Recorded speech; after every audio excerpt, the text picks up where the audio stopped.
the charming town of Maplewood, where golden leaves twirled through the crisp autumn air, and every street seemed to hum with secrets of past loves and lost dreams, lived a woman named Clara. Clara was the embodiment of quiet elegance, the kind of woman whose smile could brighten even the most overcast of afternoons. Known for her nurturing spirit, she filled her days tending to her vibrant garden, experimenting with new recipes, and being the ever-devoted wife to her husband, Mark. Mark, a dedicated software engineer, spent his days immersed in endless lines of code, often so consumed by his work that time blurred past him. Long hours at his desk left Clara to care for their cozy home alone, finding comfort in her hobbies. While their life was steady and secure, an unsettling sense of emptiness had quietly crept into their marriage, a silence where once dreams had blossomed and conversations sparkled.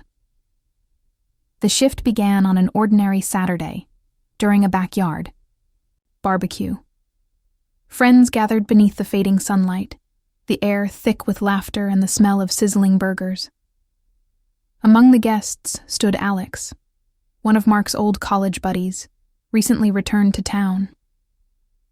Alex carried with him an energy that filled every corner of the yard, his adventurous spirit infectious. Clara found herself drawn to him. Her curiosity tugged in a way she hadn't felt in years. As the evening unfolded, Clara and Alex swapped stories of youthful escapades, their words bubbling with nostalgia and laughter. "Remember that time we got hopelessly lost on that road trip?" Clara's eyes gleamed as her laughter rang out like a melody. "How could I forget? I was convinced we'd crossed into another country." Alex grinned, his laughter blending into the night air like music. Their light-hearted reminiscing soon gave way to deeper conversations, their voices dropping into softer tones.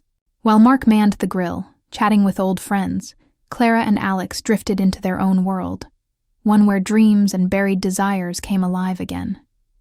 The connection between them flickered like a spark in dry wood, unexpected, but undeniable. In the weeks that followed, their encounters became more frequent. At first, they met under the pretense of discussing a local community project. But these meetings soon evolved into leisurely coffee dates and unhurried walks beneath the changing leaves. They spoke of fears they had buried, dreams they thought had faded, and Clara felt a sense of being truly seen, a feeling she hadn't experienced in years. One bright afternoon, as sunlight dappled through the branches overhead, Alex slowed, his pace, and turned toward her. "Clara," he began, his voice gentle but firm. "Sometimes life takes us down roads we never expected. It's okay to want joy, to seek it even." The weight of his words settled deep inside her. A swirl of longing, guilt, and excitement clashed within her chest. "I love Mark," she said quietly, her gaze dropping to the gravel path beneath their feet. "But sometimes I feel like I've lost myself." Alex stepped closer, his voice soft as a breeze. "We all deserve to feel fully alive." With each passing day, Clara's heart pulled in opposite directions. She treasured the life she had, built with Mark, his steady kindness, the gentle way he loved her. But Alex awakened something in her she hadn't realized she'd lost. Their secret meetings, the unspoken tension, the thrill of every stolen moment became impossible to resist. Yet with every thrill came the crushing weight of guilt. Each time she returned home, the innocent questions Mark asked. "How was your day? What did you get up to?" felt like tiny daggers pricking her conscience. She spun harmless excuses, carefully masking the storm inside her heart, while Mark remained blissfully unaware of the fractures forming beneath the surface. But Alex's presence was a beacon, a reminder of the bold, passionate woman she used to be. One evening, while stirring dinner on the stove, Clara's eyes drifted to their wedding photo hanging above the mantel. The smiles captured there, so bright, so full of promise, now felt like they belonged to strangers. The aroma of her favorite recipe filled the air, yet her appetite had vanished, weighed down by uncertainty. Everything okay, Clara? Mark's voice broke through her reverie, his smile warm and familiar. Yeah, she replied, plastering on a smile she didn't quite feel. Just a long day. Later that night, curled up on the couch beside Mark, their favorite show playing in the background, Clara felt the quiet chasm between them widen. She sat there, a woman living two lives, torn between the comfort of a love she'd known for years and the exhilarating pull of a love. Clara stood at a crossroads, her heart caught in a storm of conflicting emotions. The secret moments she shared with Alex were intoxicating, thrilling yet suffocating. Each stolen glance and whispered confession blurring the line between desire and betrayal.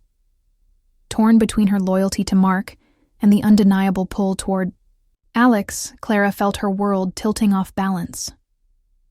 One rainy afternoon, Clara and Alex found themselves pressed together beneath the narrow shelter of an old cafe awning.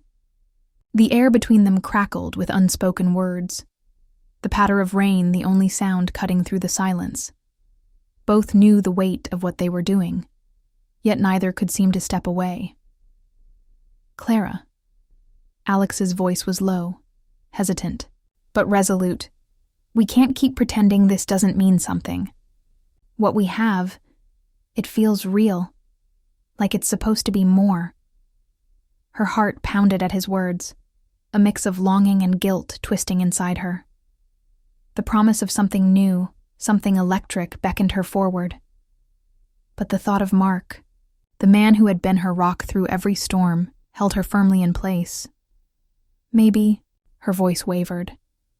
Maybe we need to step back. This isn't fair to him.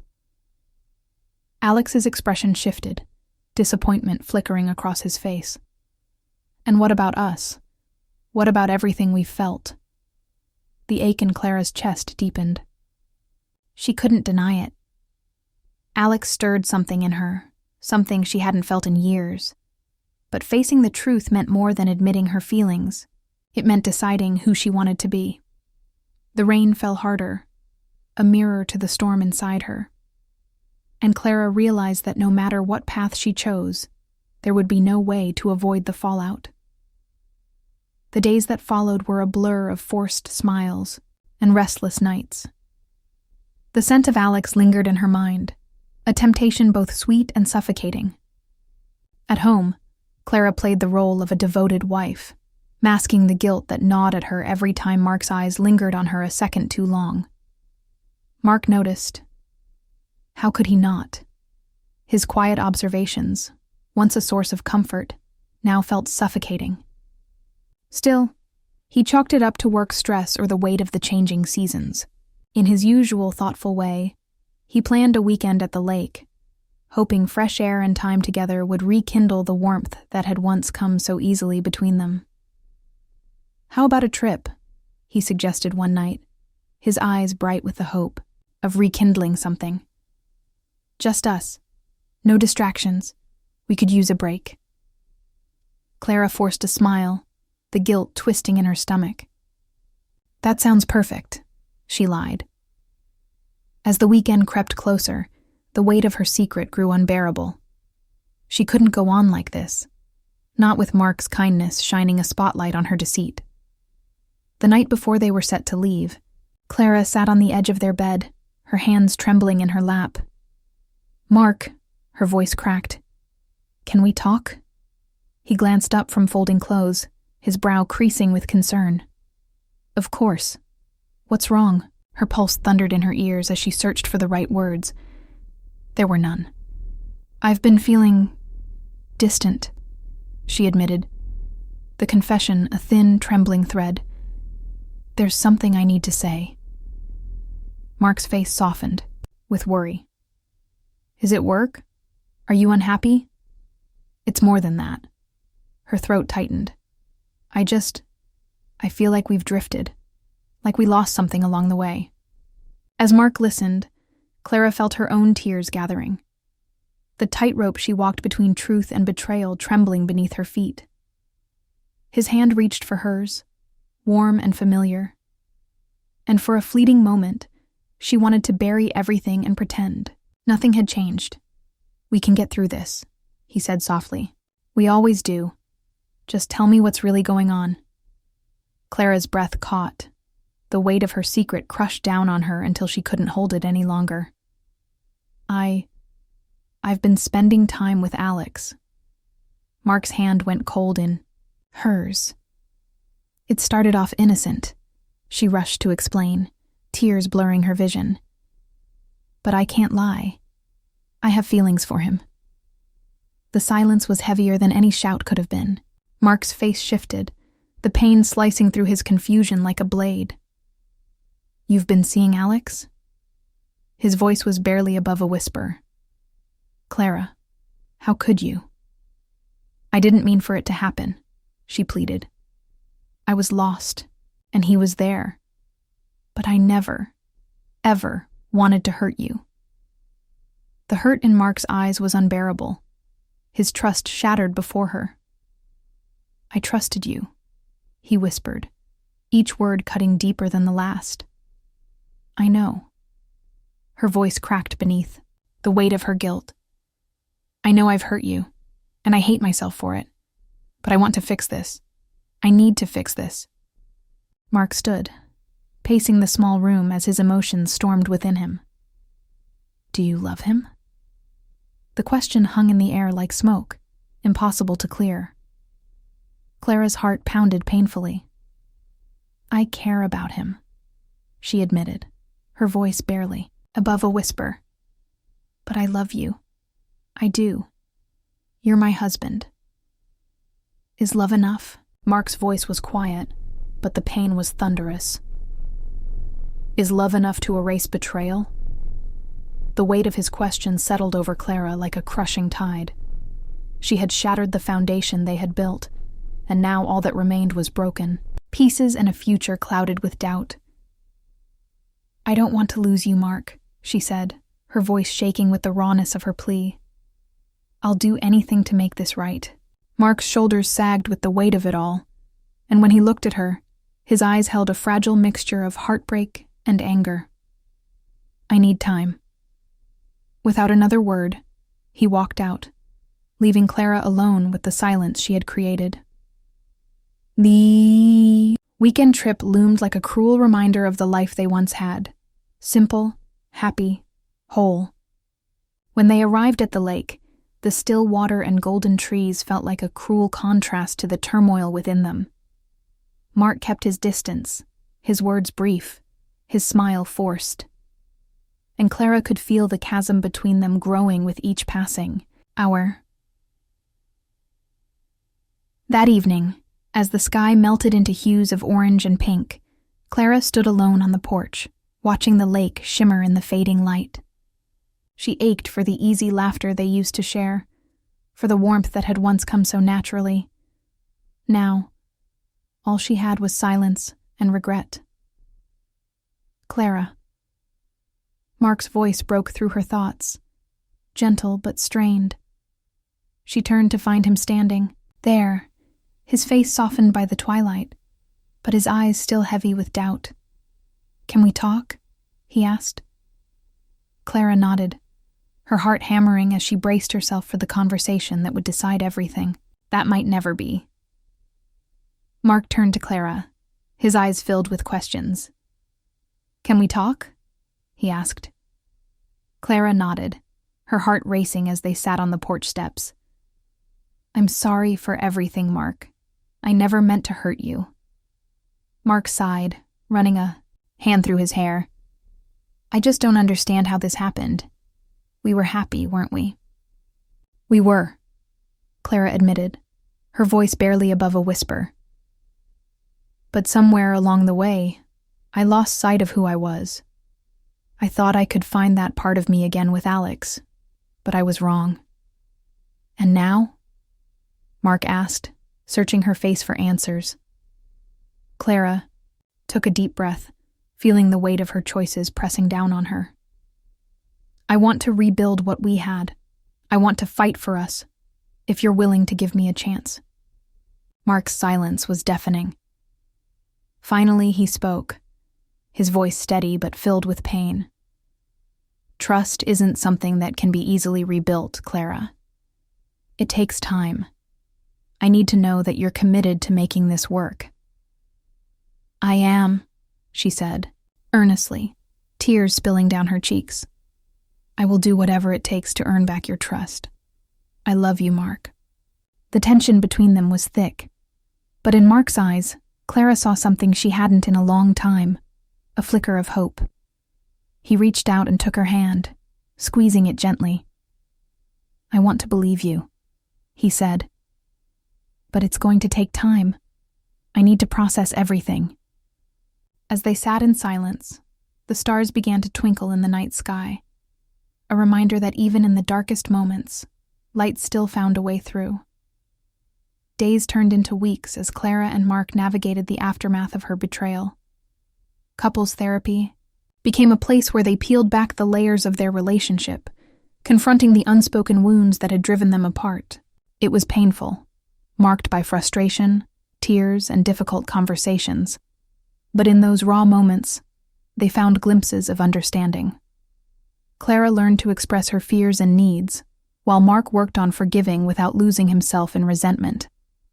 Slowly, they rebuilt their foundation, brick by brick. Meanwhile, Clara made the difficult choice to cut ties with Alex. She knew any lingering connection would only complicate things further. One afternoon, she met him at the cafe where they had once shared dreams and laughter. "Clara," Alex greeted her with a warm smile, but Clara felt only the weight of what she had to do. "We need to talk," she said, her voice steady but laced with sadness. His expression shifted, a hint of concern, flashing in his eyes. "What's wrong?" "I've decided to focus on my marriage," she said, each word like a weight lifted from her chest. "I can't see you anymore. I need to rebuild my life with Mark." Alex's face fell, disappointment clouding his features. "I understand," he said, voice tight, "but it doesn't change how I feel." "I know," Clara whispered, fighting back tears. "But I have to be honest. With myself, with Mark, and with you. I can't keep living a lie." As they parted ways, Clara felt a deep loss wash over her. She mourned the love that might have been. But beneath that sadness, something new was taking root. A sense of clarity, of purpose. She was choosing to fight for what mattered most. Months passed, and the weight of the past began to loosen its grip. Clara and Mark worked through their struggles, not with grand gestures, but with small, steady steps. They shared quiet moments of laughter, held hands without hesitation, and talked without fear of shattering the fragile peace they had rebuilt. One evening, as they sat on the couch, Mark turned to her, his expression softer than it had been in a long time. "You know," he said, a smile breaking through the shadows of their past, "I've seen you grow so much through this. I'm proud of you." Clara beamed, feeling warmth spread through her chest. "Thank you, Mark. It's been a journey, but I'm grateful for your patience and understanding." He took her hand, his gaze unwavering. "I don't want us to just go back to what we were. I want us to keep growing, to rebuild something even stronger." "Me too," Clara said, her voice filled with quiet determination. "I want to rediscover the love we almost lost. I want to choose us, every single day." As they leaned into each other, the past no longer felt like a weight holding them down, but a lesson that had made them stronger. The road ahead wouldn't be easy, but they were walking it together, and this time they weren't looking back.